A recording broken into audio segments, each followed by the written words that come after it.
Olá, eu sou Eduardo Queires, vice-presidente da CDL de Florianópolis. Estou aqui com Marcos Brinhosa, diretor de desenvolvimento, e o nosso amigo e convidado Osmar Della Valentina para o Papo da CDL de Florianópolis. Olá, Osmar. Boa tarde, obrigado aí pelo convite e estou à disposição de vocês.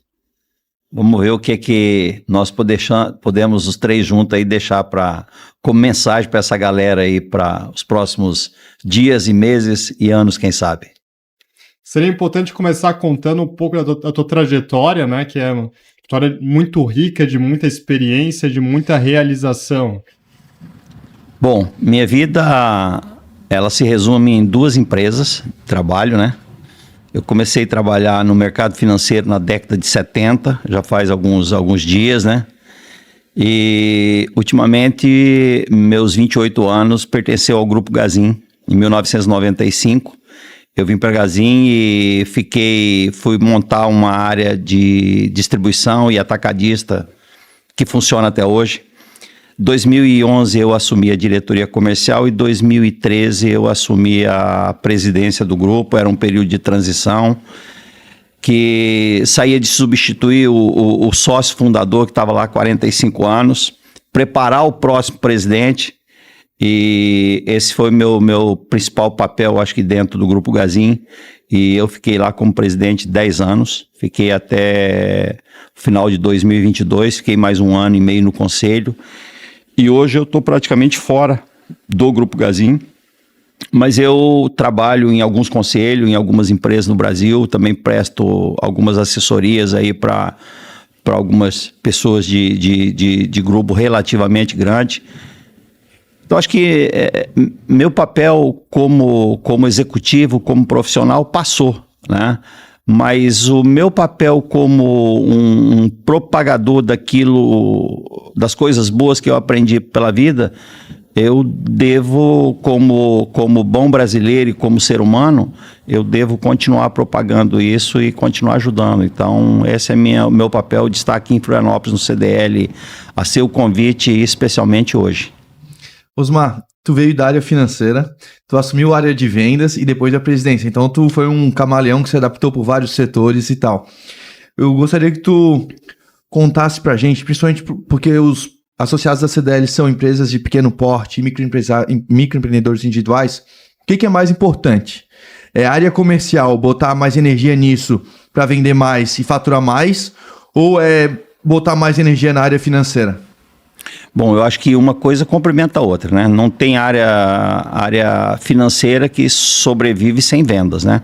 O principal caminho de qualquer organização é vender alguma coisa. É produto, é serviço, é solução, né? Mas a área comercial por si só, ela também não se sustenta só com a venda, né? Ela precisa de dinheiro para pagar suas contas. Então, o equilíbrio comercial e financeiro, ele é muito importante. Então, a minha vinda do mercado financeiro, mas eu sempre fui de vendas, né? Só que no banco eu vendia dinheiro e vendia sonho, né? Depois eu passei a vender produto, que é muito mais fácil, tá? Mas a operação, o zelo pelas finanças de qualquer grupo, ele é o pilar, ele é a sustentação do negócio. Então, eu sempre disse dentro do Grupo Gazin que o crescimento nosso não era relacionado ao que o mercado nos dava condição de crescer. Era o que o caixa sustentava. Então, olha, se o caixa sustenta crescer 10%, é 10% que a gente vai crescer, não é 20%. Tá? E eu vi muitas empresas ficar pelo caminho por excesso de oportunidade, né? Por vontade de crescer, por vontade de vender mais. Né? Mas se o caixa não dá, não tem jeito, você tem que fazer o que o dinheiro dá. Então, eu me equilibrei sempre entre o pilar comercial e o pilar financeiro. Por isso que aqui na CDL a gente tem um trabalho bem importante com os associados. Que é a nossa nova campanha, que é Associado Amigo Vende Mais, para ajudar nesse processo de vendas.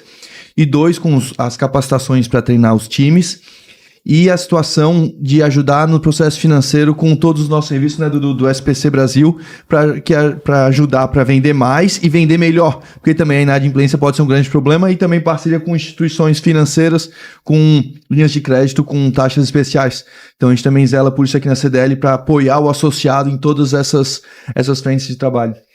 A gente sabe que a Gazin ela tem filiais muito distante da matriz. Como é que consegue disseminar a cultura?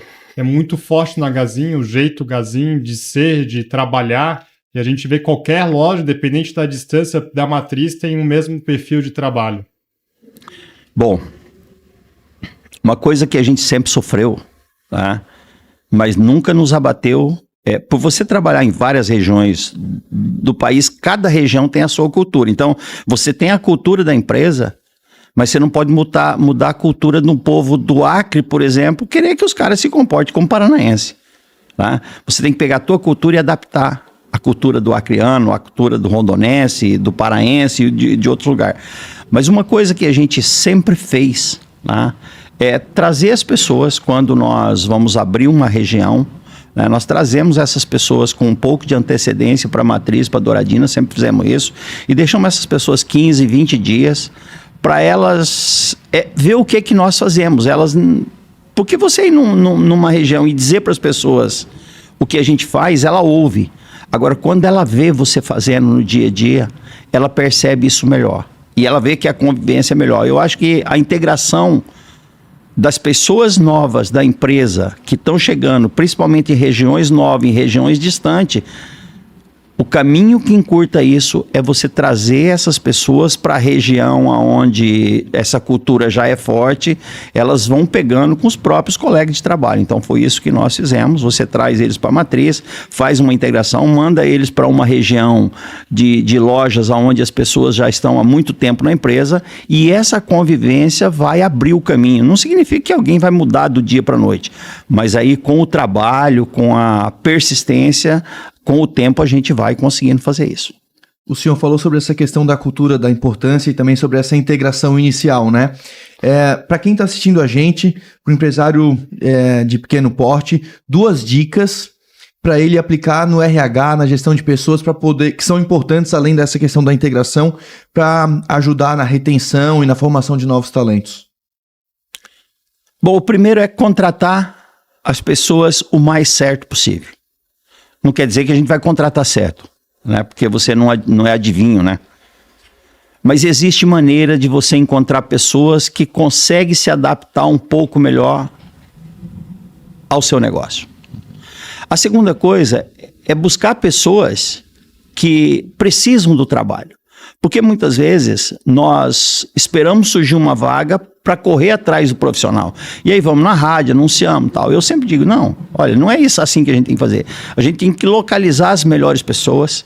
E a gente conhece uma boa pessoa numa recepção de hotel, a gente conhece uma boa pessoa numa loja de agropecuária, você conhece uma série de lugares. E quando você encontrar essa pessoa, independente se você tem a vaga ou não, você traga aquele cara para o teu time. Depois você descarta alguém. Isso faz parte do jogo, né? Eu acho que esse é o caminho. Bom, depois que o time está montado, você ouça o teu time. Eu sempre digo que se a gente quer melhorar o processo, quer melhorar a equipe, quer melhorar o ambiente de trabalho, não tem outro caminho a não ser você ouvir teu time. Você não adivinha o que as pessoas querem. Então você precisa ouvir elas e ouvir com o coração realmente. Né? As pessoas precisam entender que você quer ajudar. Porque você perguntar por obrigação não resolve. Tá? Você precisa pedir, ver o que é possível fazer e o que não é possível. Quando é possível, faz. Quando não é possível, diga, olha, isso não é possível por causa disso, disso, disso. Eu não tenho capacidade e conhecimento técnico ou eu não tenho recurso financeiro. Seja honesto com as pessoas. Foi isso que eu fiz a minha vida inteira. E se eu pudesse dar um conselho, é que as pessoas sejam transparentes, sejam honestas e sejam verdadeiras. Só isso. Show de bola. Uma coisa que chama atenção na Gazin é a transparência com os números, né? Chega dentro do escritório, tá tudo exposto, o faturamento, o resultado da última linha, todo colaborador sabe o que vocês planejam e aonde querem chegar. E a gente sabe que tem muitas empresas que têm resistência em expor tanto a empresa aos colaboradores. Como é que foi essa virada na Gazin? Qual que é a importância de ter essa transparência com o colaborador para o sucesso do negócio? Bom, primeiro, se a gente não tiver transparência com os nossos colaboradores quando a coisa está boa, não adianta a gente ter transparência quando a coisa está ruim, né? Porque aí você vai cobrar que precisa, ajuda eles. Olha, na hora que estava boa, não me ajudou, né? Não me falou, né? Então não ajuda. Então a transparência é importante por causa disso. A segunda coisa é que se a gente não for transparente com os nossos objetivos, com as nossas metas, com o nosso planejamento, a gente pode deixar tão escondido que a gente pode se perder e depois esquecer o que tem que fazer. Então, se você tem um planejamento, tem que ter para todo mundo, né? E o terceiro ponto que eu acho que é fundamental é que se a gente não tem exposto na parede, como nós temos para todo canto, um concorrente pode querer descobrir qual é a estratégia nossa e levar alguns profissionais embora. E ele não vai conseguir levar o conhecimento, ele não vai conseguir levar a estratégia nossa. A estratégia ela é própria. Então, eu prefiro deixar a estratégia pronta, deixar ela transparente para todo mundo, porque o cara vai olhar aquilo ali, vai levar para a empresa dele e não vai levar minha gente, ele não vai assediar minhas pessoas. Então, eu acho que transparência ajuda tudo. Que pena que as pessoas não acreditam nisso. Eu participei de um jantar com vocês na sede da Gazin, onde estava o seu Mário, né, o fundador junto. E o seu Mário cozinhou para toda a equipe, né? É muito bacana essa proximidade. E a equipe estava ali entrando na empresa, ele já cria uma proximidade ali, estando cozinhando para a equipe. E depois ele faz a entrega de uma cueca e uma calcinha para cada um, onde tem todas as metas traçadas da Gazin, né? Inclusive no cartão também. No cartão também tem todas as metas colocadas que transmite para todos os fornecedores e para quem recebeu o cartão de vocês o desafio que vocês estão traçando pela frente. É preciso que todo mundo saiba quais as nossas metas, porque se eles souberem, eles vão ajudar a cumprir, né? Eles vão se esforçar para isso, né? Se eles não souberem, a gente acaba às vezes não atingindo, não sabe por quê. E você falou aí do jantar, o Mário sempre zelou por isso, né? Ele sempre cuidou muito disso e eu não tenho a habilidade que ele tem para cozinhar, né? E não adianta eu querer ser um cozinheiro como ele. Eu vou fazer a minha parte melhor que eu posso fazer. Mas durante uns 7, 8 anos da minha estada na presidência da Gazin, eu tinha um programa, né, que a cada 60 dias tinha um jantar com o presidente e era convidado 30 pessoas para aquele jantar e eu não sabia quem eram as pessoas, né? E tinha uma coisa, eu não sabia que era o que era o cardápio também, né? Então eu chegava 2 horas antes na cozinha e aí tava lá os produtos, o que era para fazer e eu tinha que me lascar e fazer a comida, era De isso. improviso? De improviso, Eles compravam ingredientes, deixavam e aquelas pessoas vinham para o jantar que eu não sabia quem era, né? Então as pessoas se inscreviam num site junto ao RH, e eles iam fazendo a seleção. E como é que eles faziam essa seleção? Eles levavam pessoas de diversos departamentos. Levavam um cara da oficina, um cara da área de venda, um cara da fábrica, um cara do CD, um cara do transporte, do compras. E isso era para fazer a integração. Por que eu fazia isso? Porque o pessoal tinha muito medo do presidente da empresa. E acho que tem de todo mundo. Eu nunca vi, não sei se o presidente é bravo desse jeito, né? Que cisma que o pessoal tem. Então eu fiz esse jantar, eu fazia esse jantar a cada 60 dias, juntava as pessoas, conversava com elas, eu servia, cozinhava, servia. Claro que tinha um auxiliar para me ajudar, porque às vezes eu não conseguia identificar tudo que tinha que fazer, né? Então sempre tinha um auxiliar comigo lá. E aí eu fazia essa janta, eu conversava com eles, mas uma das coisas que eu pedia para eles, eu graças a Deus tinha a simplicidade e a humildade de fazer isso, é que eles eram meus advogados por onde eles andavam. Quando alguém dizia, olha, eu tenho medo do presidente, tenho medo do Osmar, não sei o quê, ele tem essa cara de bravo. Digo, não, diga para ele que você jantou comigo, que foi bom, que eu não sou tão bravo assim e tal. Então esse jantar era para quebrar o gelo e isso me ajudou muito nesse período, porque a vida de um presidente de empresa, ela, além de solitária, ela é meio que assustadora para todo mundo, né? Acho que o pessoal, toda conversa que você tem, está fiscalizando, está prestando atenção, vai querer punir o cara depois. Na verdade, o presidente de uma empresa, ele tem o crachá de presidente, mas ele não manda mais que ninguém. Ele tem lá um poderzinho um pouquinho maior para resolver os problemas mais graves, né? Que os outros não têm, talvez, tanta coragem, né? Aí o presidente vai lá e mete a caneta e depois vê o que é que dá, né? Mas o caminho é esse aí. Osmar, tem uma frase tua em diversas entrevistas que é: o varejo continuará forte como sempre foi, porém com algumas mudanças. A combinação do físico com o digital é fundamental. Eu queria que tu comentasse sobre isso, porque tu comentou que começou a trabalhar na década de 70. Para alguém que começou na década de 70, tá em 2024, às vezes pode ser mais disruptiva a mudança ou ter dificuldade de acompanhar. Só que tu foi presidente da Gazin até pouco tempo, tá em conselho de administração. Qual dica tu dá para os pequenos empresários, os MEIs, que às vezes têm medo do que está pela frente, às vezes são pessoas que já têm mais experiência e acham que não vão acompanhar todas essas modernidades? Qual que é o recado que tu dá para esse pessoal? Acho que assim, medo a gente não pode ter de nada, porque quem tem medo não sai de casa, né? E tem um ditado que só tem uma coisa pior que notícia ruim. É notícia ruim que chega atrasada. Né? Então, toda essa mudança que nós tivemos nos últimos 30 anos, principalmente, ele não está chegando atrasado, ele está chegando com antecedência. Só não se prepara quem não quer. Né? As mudanças estão aí, empresas estão aproveitando isso e estão crescendo, empresas estão ficando pelo caminho, faz parte do jogo. Né? Uma economia que cresce 2% ao ano, como a do Brasil, não pode todo mundo crescer 20%. Alguém vai ter que perder dinheiro nesse negócio, né? Ou vai perder mercado, não tem jeito. Mas o conselho que eu dou é, olhe para o teu negócio, você tem um mercado de 100%. O teu negócio às vezes representa 0,2 daquele 100. Quer dizer, onde é que você vai colocar esforço? O problema é que as pessoas, a maioria das vezes, coloca esforço na coisa errada. Coloca energia boa em coisa errada, né? Então, se a tua capacidade é de atender determinado público, foque nele, faça simples, faça bem feito. Então, acho que é isso, é muito mais falta de foco do que mudança de tecnologia, mudança de... Eu passei por hiperinflação de 84% ao mês, né? Nós estamos falando de inflação de 3% ao ano e eu vi um overnight aplicado na década de 80, uma aplicação financeira ganhar 3% de um dia para o outro, numa noite. Tá? Como é que vive com um troço desse, né? E hoje a gente vive num outro cenário. E vai mudando. O que a gente precisa é ter disposição para se adaptar ao novo. Então, o conselho é, tenha a capacidade, tenha a coragem de se adaptar ao novo e acabou. O resto vai se ajeitar por si só.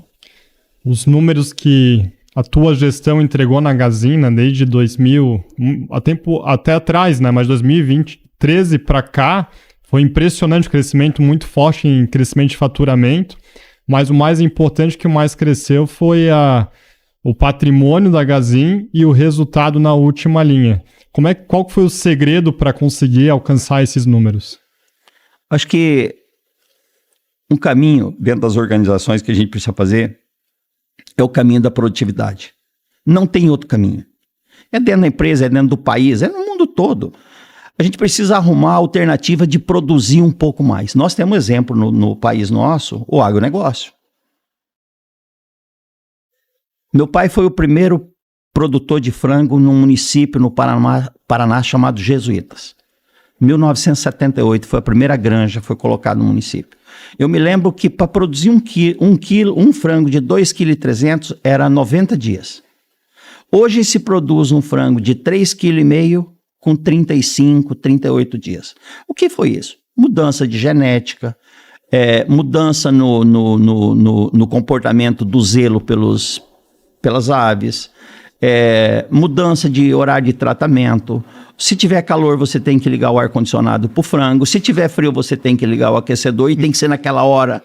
Né? Ele tem que ter mais cuidado que a gente. Então, o que muda aí, o ganho é a produtividade. E nós tivemos isso na soja, no milho, no boi, em outras coisas que foram mudando. Dentro das empresas é a mesma coisa. Na Gazin não foi diferente. Tá?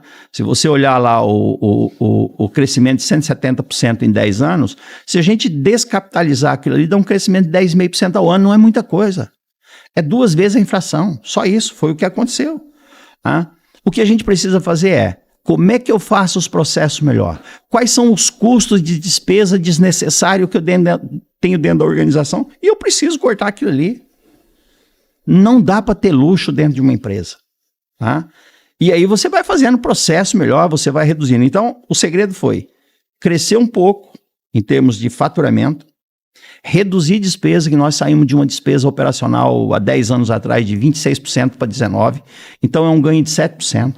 Parte disso foi para o resultado e parte disso foi para competição, né, para concorrer. Então, eu acho que se a gente é eficiente, se você tem produtividade para isso, você não tem que estar preocupado com quem vai ser. Ah, a Casa Bahia vai chegar no teu lugar, não sei o quê. Problema nenhum com isso, eu tenho que cuidar com o meu negócio. Eu tenho que colocar toda a minha despesa dentro do orçamento de um preço que o cliente consegue pagar.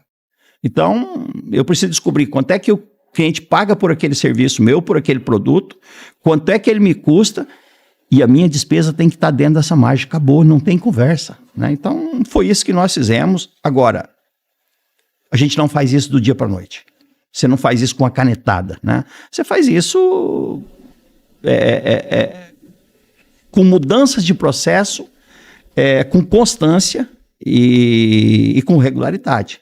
Agora, tem que levar muita coisa a sério. Não dá para dizer, não, isso aqui eu faço amanhã, não. Se está aqui, você sabe que o processo não está correto, tem conhecimento disso, tem possibilidade, faça hoje, não deixe para amanhã, não se protela isso. E o senhor que tem uma baita experiência, falou sobre hiperinflação. A nossa geração não sentiu isso, né, Dudu? Então, eu gostaria que o senhor desse uma dica para a nova geração que está nos assistindo aqui, nesse papo da CDL. Quais foram os seus principais aprendizados nas crises vividas ao longo desses anos, né? Porque teve hiperinflação, teve pandemia, teve tudo isso aí que o senhor já viveu. Quais foram as saídas para esses momentos de dificuldade? O maior aprendizado meu foi a solidão. Porque quando a gente tem as pessoas que digam para nós o que nós temos que fazer, a gente só copia e cola, e faz, e repete. Se deu certo, a gente fica com a glória. Se der errado, a gente joga a culpa em quem deu o palpite, né? Muitas vezes eu tive alguém que me ajudou, né? E teve outras vezes que disseram, o problema é seu, né? Você vê o que você faz, né? E aí eu fui buscando alternativa. Mas o principal aprendizado que eu tive com tudo isso é que, por mais crítico que seria aquele momento, eu não poderia perder o equilíbrio, eu não poderia perder a paciência, eu não poderia perder o controle. Porque se eu perdesse o controle, imagina as pessoas que estavam próximo de mim, o que ia acontecer. Uhum. Então, por mais sério que seja, a gente tem que ter tranquilidade para poder pensar, pelo menos, né? Eu acho que nada melhor, eu sempre digo que eu tive um bom conselheiro a vida inteira, né? Foi de graça para mim, que todos nós temos, né? Só precisa da gente saber usar, é um travesseiro, né? Nada melhor do que uma noite de sono para uma boa decisão, né? Então, o maior aprendizado meu é ter paciência, é entender o que está acontecendo, é não entrar em desespero, que muita gente entra em desespero por pouca coisa. Então, acho que esse é o recado. Eu falo, olha, quando você comete um erro muito grave, você tem a possibilidade e a humildade de voltar atrás e pedir perdão por aquilo que você fez, né? E vai lá e conserta, né? Quando foi os outros que cometeram, ou foi o mercado, ou sei lá, ou a gente não detectou isso antes, é só ter calma, a solução vai aparecer, né? E a gente nunca está sozinho num problema, né? Sempre tem alguém. Eu daria mais um recado, né? Daria mais um conselho, se você me permitir, né? Sempre que vai ter alguns grandes problemas para frente, tem alguns sinais. A gente precisa começar a aprender esses sinais e começar a se preparar um pouco para que, se acontecer, você está preparado. Se não acontecer, você está forte do mesmo jeito, né? É como alguém chegar aqui daqui a meia hora e pedir para nós, vamos correr 10 quilômetros? Né? Tenho certeza que tem dois aqui que tá meio fodido, né? E tem um que tá preparado, né? Por quê?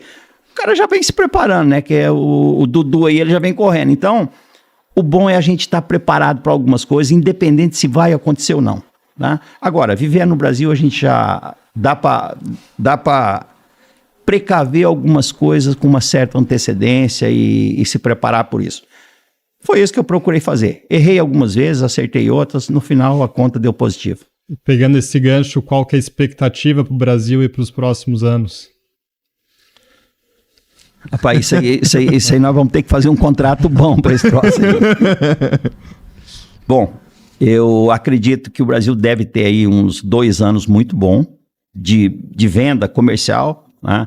Acho que o nosso país nunca teve com tanta gente trabalhando como tem hoje. Nós vimos uma notícia recente aí de 101 milhões de pessoas trabalhando, nunca teve esse número, né? O índice de desemprego é muito pequeno, então o ganho das famílias, né, ele está muito bom, ele não é um ganho alto, mas de uma forma geral a renda aumentou, então as pessoas vão continuar consumindo. Isso tem uma série de fatores aí que não vem ao caso aqui, né? O importante é que a renda está e o mercado está aquecido e a gente precisa aproveitar isso. Mas sempre depois de uma boa festa, às vezes vem uma enxaquecazinha, né? Então, é bom a gente cuidar. Eu daria um conselho que quem está me vendo e me ouvindo, evite algumas dívidas desnecessárias para segundo semestre de 2026, 27, 28.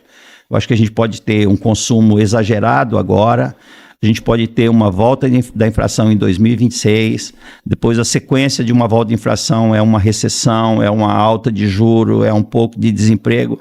Então, acho que é um cenário que vale a pena ter cuidado. Se não acontecer nada disso, você está mais forte. Se acontecer, você está preparado. Eu estou indo com esses cuidados.